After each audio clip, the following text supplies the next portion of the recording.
Shalom wa ahaba, mishpachah. Shalom wa ahaba. Peace and love, family. Peace and love. I want to say shalom to the whole house of Yisrael, all 12 tribes scattered throughout the four corners of the earth, to wherever we've been driven to the lands of our captivity. I also want to say shalom to the sojourners, the Gentiles, and the foreigners, and all those who give thanks, honor, and praises to the Elohim, or God of the Bible, and his only begotten Son, Yahushua HaMashiach, to whom many of us refer to as Christ. Hallelujah. Mishpachah, I want to make a public service announcement today. Real quick one to let you know how serious it is out here to be an individual within our community who knows who you are, why you are where you are, and where you are intended to be. Yes, Mishpachah, behind closed doors, the red dot is on us. In the same way that the FBI and the CIA and all the powers that should not be had their eyes locked in on organizations like the Black Panther Party and the Nation of Islam and leaders like Malcolm X and Martin Luther King, and felt that these people were worthy of the surveillance and eventually the infiltration of our government.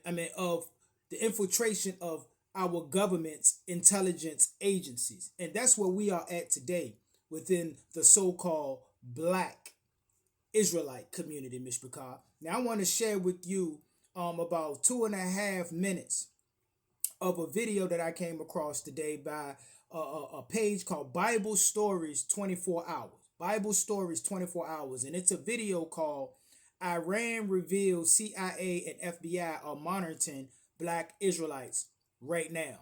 Now, I implore anybody who comes across this video to go and watch that video within its entirety. But I want to share with you a couple of minutes of this video and ask you, and we need to start asking ourselves as a people, are those who are standing in front of us maintaining the position of so-called leaders within our community, are they prepared for what is ahead of us, or are they a part of the problem? So let's listen to a little bit of this, Mishpachah.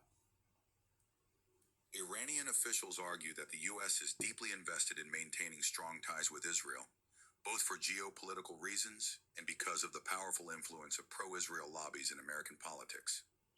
Any movement that questions the historical and theological legitimacy of modern Jewish identity could introduce tensions between the U.S. and Israel.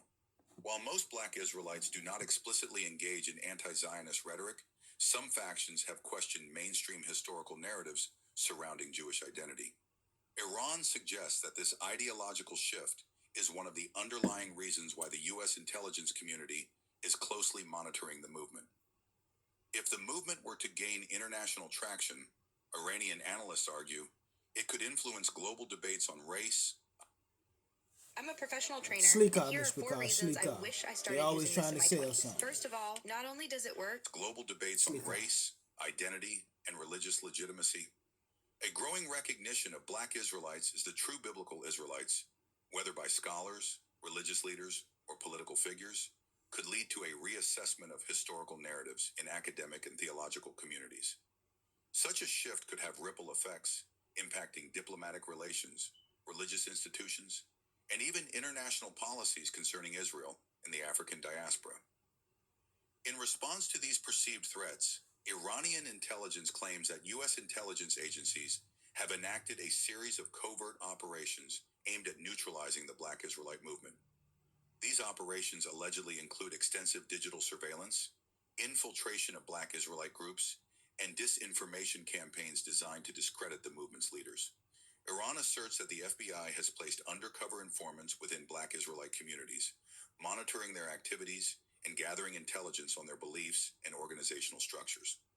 Furthermore, Iranian reports suggest that the U.S. government is actively shaping media narratives to portray Black Israelites as an extremist fringe group rather than a legitimate religious or historical movement. By linking the movement to isolated incidents of confrontation or controversial rhetoric, intelligence agencies allegedly seek to marginalize Black Israelites in the public eye, making it easier to justify continued surveillance and intervention. Ultimately, if Iranian allegations hold any validity, they raise critical philosophical and ethical questions about the boundaries of state surveillance, the regulation of historical narratives, and the extent to which governments are willing to suppress ideological movements that challenge dominant frameworks. The scrutiny of Black Israelites, Iranian analysts argue, is not merely an issue of national security, but a reflection of a deeper struggle over historical truth, identity, and the power to define reality itself. So, in hearing that, Mishpachah, and many of us who are aware of the movers and the shakers and everything that goes on within the so-called Israelite community, is it not pertinent for those of us who are leading our families to begin to move forward from this point on with a question and attitude when it comes to anybody that is placed before us, especially those who seem to have access to mainstream publicity?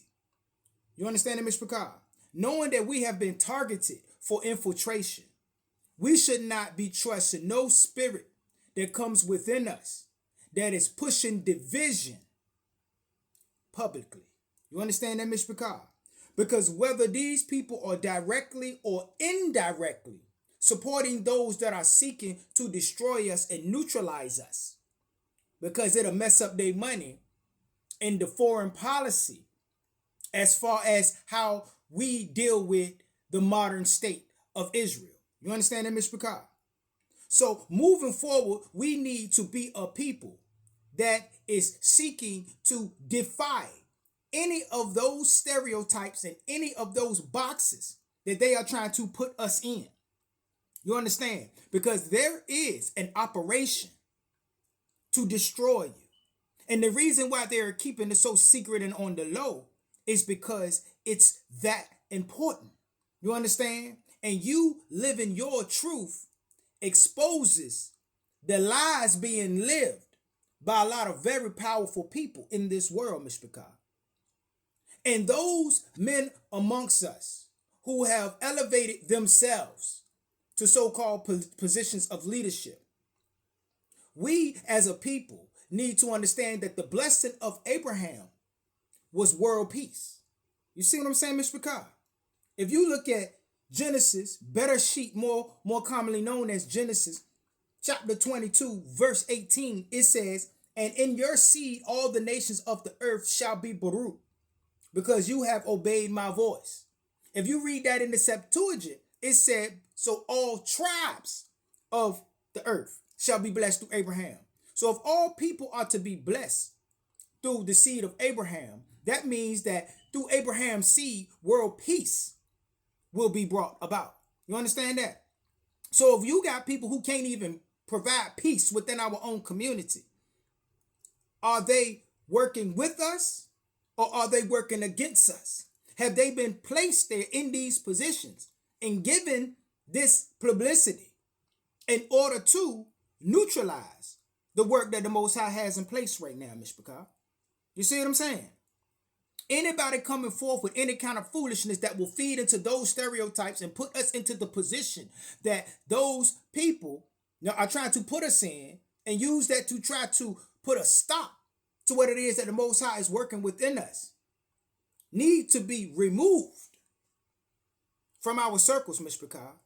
And we need to be careful about putting all of ourselves in one big old box, in one big old group, because that's what they would want. You know, they would put people out there and make them the most popular people amongst us so that they could get all the Israelites in one spot and then destroy it while they got us all corralled in one place. You see what I'm saying?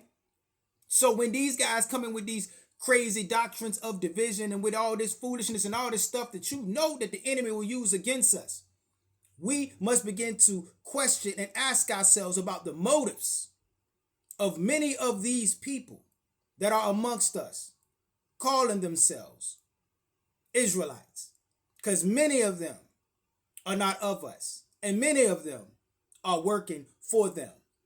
We are about peace and love, you understand, and the upliftment of our community, and being able to live within this world amongst the nations of the earth, so that prophecy can be brought to fulfillment, and that through our forefathers' seed, world peace will be brought to this earth. So, Mishpachah, put on your eyes of discernment and pray that every day you are able to see clearly. And we definitely need to keep our grass cut low, because there have been snakes placed amongst us. And with that, Mr. I'm going to go ahead and get out of here. And always remember to keep the fire burning. A little more oil in my lungs. Hallelujah. Mr. Picard, keep your eyes open. Stay prepared so that you don't have to get prepared. And remember that your redemption is near. Until we meet again, Mr. Picard, Kumar, Yisrael. Come, Yasha'al. Rise, Israel. Shalom, Shalom. Solomon, Mr. Picard. Hallelujah.